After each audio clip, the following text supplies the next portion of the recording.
레위기 1장 1에서 17절 말씀입니다. 레위기 1장 여호와께서 회막에서 모세를 부르시고 그에게 말씀하여 이르시되 이스라엘 자손에게 말하여 이르라. 너희 중에 누구든지 여호와께 예물을 드리려거든 가축 중에서 소나 양으로 예물을 드릴지니라. 그 예물이 소의 번제이면 흠없는 수컷으로 회막문에서 여호와 앞에 기쁘게 받으시도록 드릴지니라. 그는 번제물의 머리에 안수할지니 그를 위하여 기쁘게 받으심이 되어 그를 위하여 속죄가 될 것이라.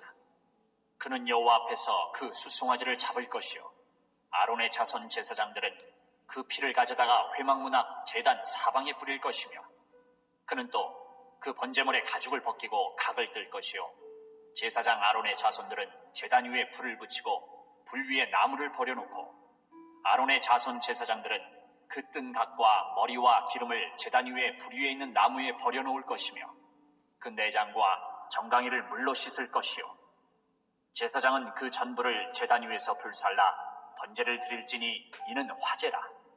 여호와께 향기로운 냄새니라. 만일 그 예물이 가축대의 양이나 염소의 번제이면 흠없는 수컷으로 드릴지니 그가 제단 북쪽 여호와 앞에서 그것을 잡을 것이요 아론의 자손 제사장들은 그것의 피를 제단 사방에 뿌릴 것이며 그는 그것의 각을 뜨고 그것의 머리와 그것의 기름을 베어낼 것이요 제사장은 그것을 다 제단 위에 불 위에 있는 나무 위에 버려놓을 것이며 그 내장과 그 정강이를 물로 씻을 것이요 제사장은 그 전부를 가져다가 제단 위에서 불살라 번제를 드릴지니 이는 화제라.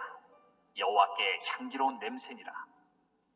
만일 여호와께 드리는 예물이 새의 번제이면 산비둘기나 집비둘기 새끼로 예물을 드릴 것이요 제사장은 그것을 제단으로 가져다가 그것의 머리를 비틀어 끊고 제단 위에서 불사르고 피는 제단 곁에 흘릴 것이며 그것의 모이 주머니와 그 더러운 것은 제거하여 제단 동쪽 재버리는 곳에 던지고 또 그 날개 자리에서 그 몸을 찢되 아주 찢지 말고 제사장이 그것을 제단 위에 불 위에 있는 나무 위에서 불살라 번제를 드릴지니 이는 화제라.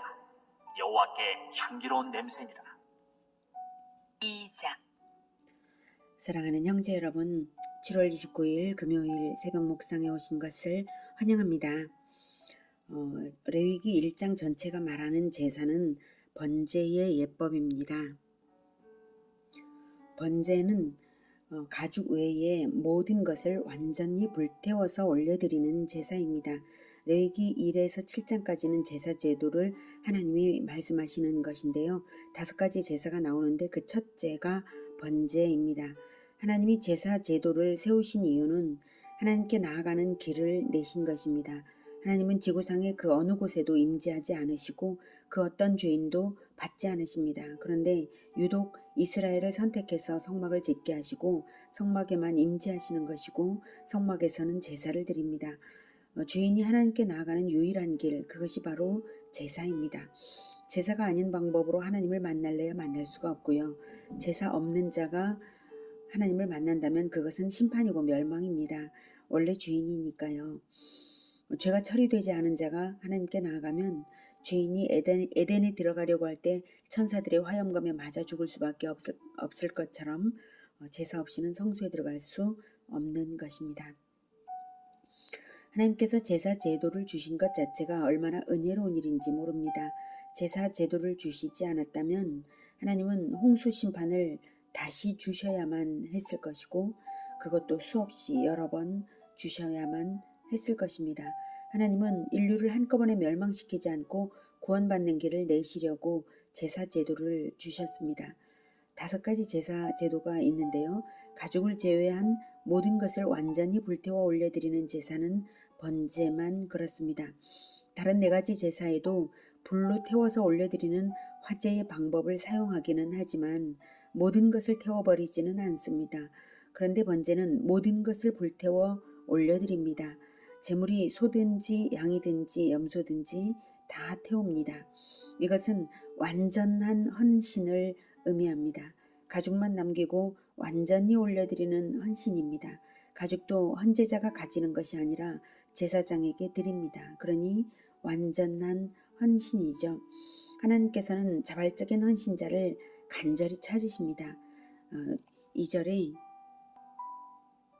누구든지 여호와께 예물을 드리려거든, 네, 자발적으로 헌신하고 싶거든 이리이리 해라 하신 것입니다. 제사는 자발적으로 드리는 것입니다. 그리고 순종으로 드리는 것입니다.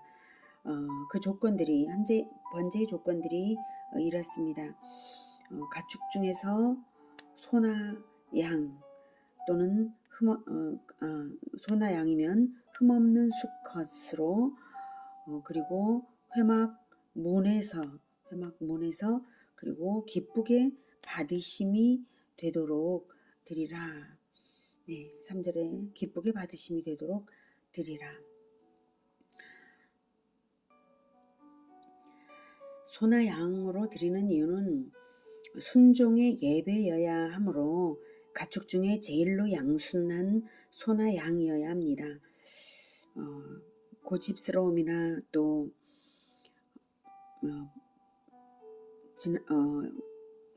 좋지 않은, 그러니까 순종하지 않는 그런 가축들도 하나님께서 받지 않으시죠. 그래서 나귀 같은 것은 받지 않으시고요. 흠없는 수컷은 죄 없는 아들로서 아버지 하나님께 나아오라는 것입니다. 회막문을 들어서면 제단이 있습니다. 회막문 앞에서. 제단은 예배를 드리는 곳이므로 교회입니다. 교회의 시작은 헌신이라는 것을 알 수가 있습니다. 헌신으로 출발하라. 교회의 출발은 헌신이다.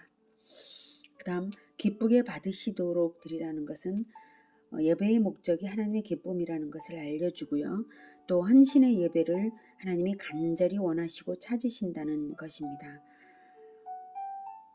정리하면 자기 자신을 완전히 드리는 헌신의 예배를 순종하는 마음으로 죄 없는 아들로서 교회의 시작점에서 하나님 아버지의 기쁨을 위하여 드리는 그러한 헌신의 예배, 이것이 바로 번제의 의미입니다. 누가 떠오르십니까? 이런 예배를 드리신 분이 누구십니까? 바로 우리 주 예수 그리스도의 성육신이요 십자가 죽음이 바로 이런 헌신의 예배입니다. 그래서 하나님은 모든 제사 제도를 세우시면서 가장 먼저 번제를 알려주시는 것입니다. 예배는 하나님을 기념하는 행위이고 특히 하나님의 구원 행위를 기념하는 것입니다. 하나님을 기념하는 방법은 하나님과 동일한 행위를 함으로써 기념하는 것입니다.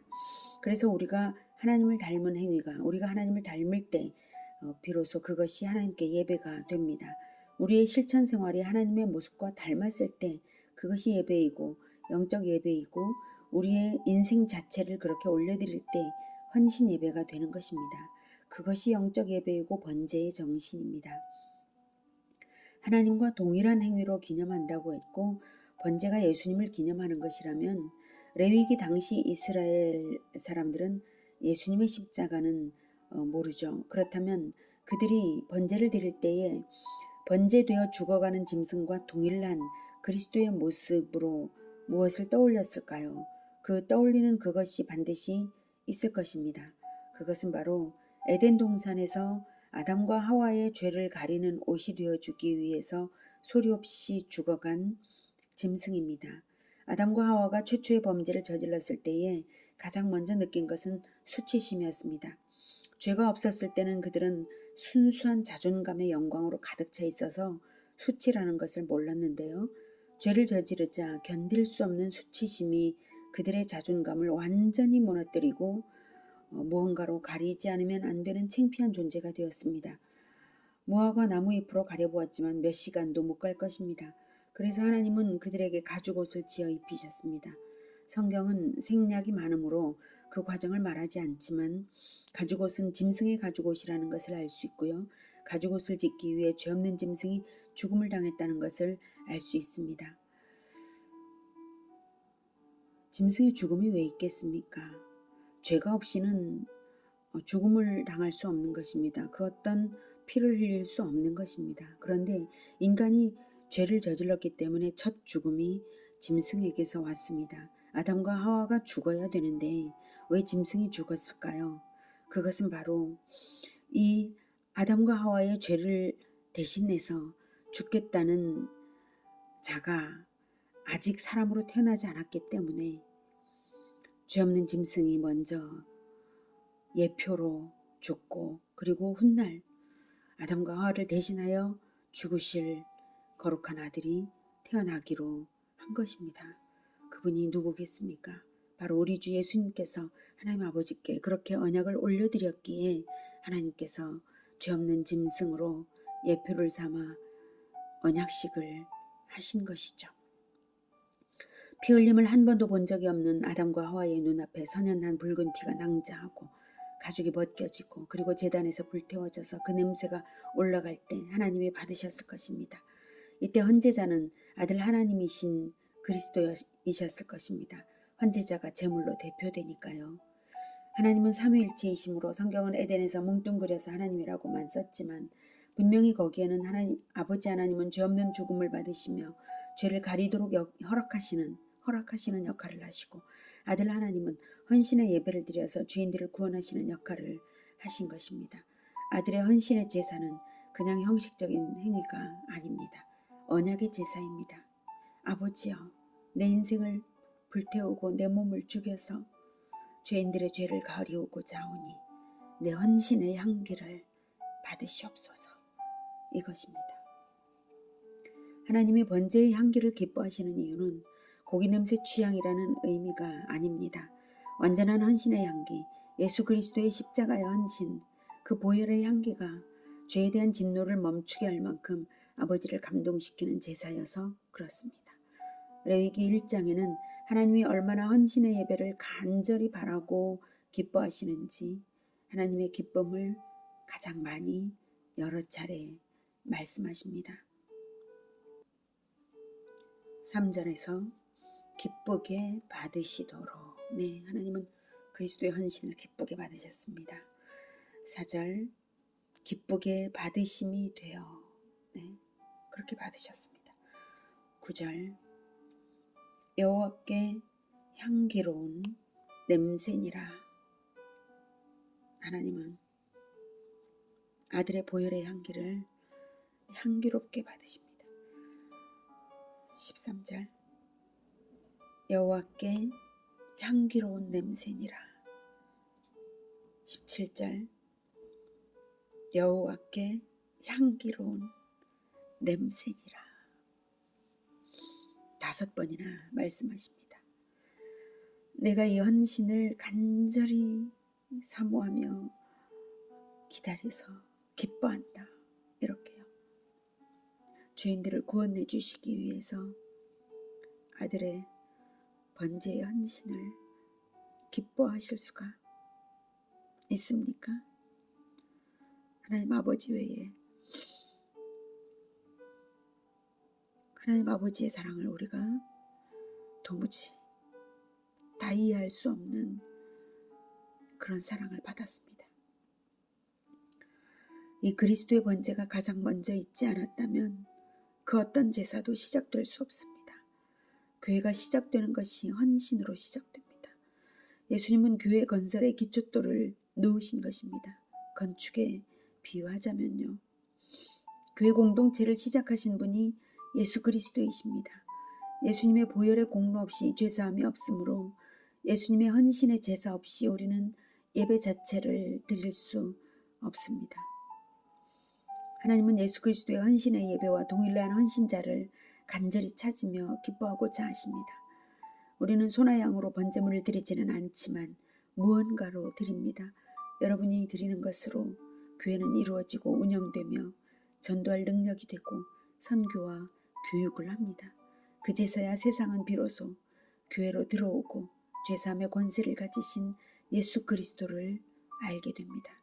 하나님은 이 일을 위하여 자기 아들의 번제를 허락하셨습니다. 그리고 동일한 것으로 예배해드리는 우리 모두의 예배를 간절히 바라십니다.